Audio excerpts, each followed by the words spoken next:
Dr. Seuss understood the importance of proper travel preparation and planning. He wrote, "I've learnt there are tales of more than one kind. Some come from ahead and some come from behind. But I've brought a big bat. I'm all ready, you see. Now my troubles are going to have troubles with me."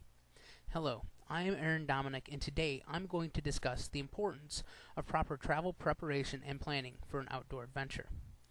I will cover some of the hazards of traveling in the outdoors, some ways to plan and prepare for your next outdoor adventure, and hopefully prevent you from finding yourself in an outdoor emergency. I'm also going to discuss some of the possibilities of positive and negative outcomes of proper and improper planning and preparation. So what are some of the hazards of traveling in the outdoors? Well, weather can happen and change rapidly. Heavy rain, snow, strong winds, or even changes in the temperature can be very hazardous for an ill-prepared traveler. Terrain features such as lakes, rivers, canyons, or mountains can also be very difficult to traverse for someone who's not prepared to make their way around those particular features. Wildlife such as alligators and snakes in the south and bear and moose up north in Alaska could be extremely dangerous and potentially life-threatening for an unprepared traveler. A prepared traveler should be able to manage most of these hazards dependent upon their skill level and knowledge base. Every one of these hazards, though dangerous, also make for a much more memorable outdoor experience. By knowing some of the hazards of traveling in the outdoors, now you can start to plan and prepare for an outdoor adventure. So what does this consist of? The first thing that should be done is trip planning. You should have points of contact for all members who are going to attend the outdoor adventure. Those contacts should know when you're going to depart, when you're going to return, and when you're going to contact them if something goes wrong.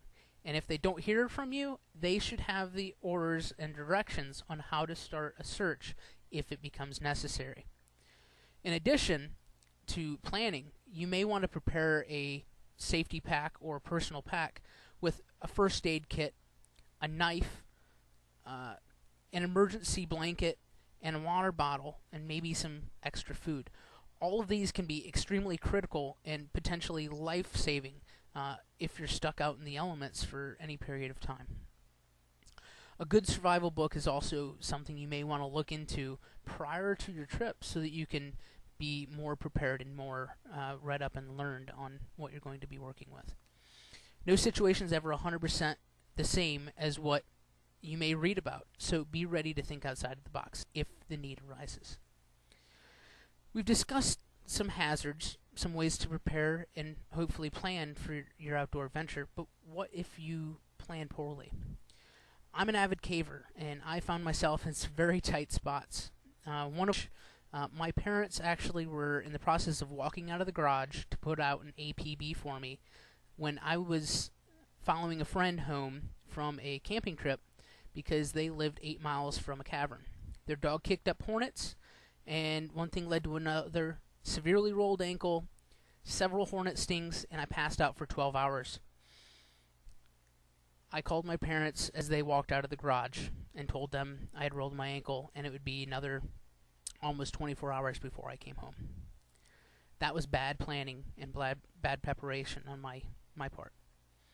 However, good preparation and planning.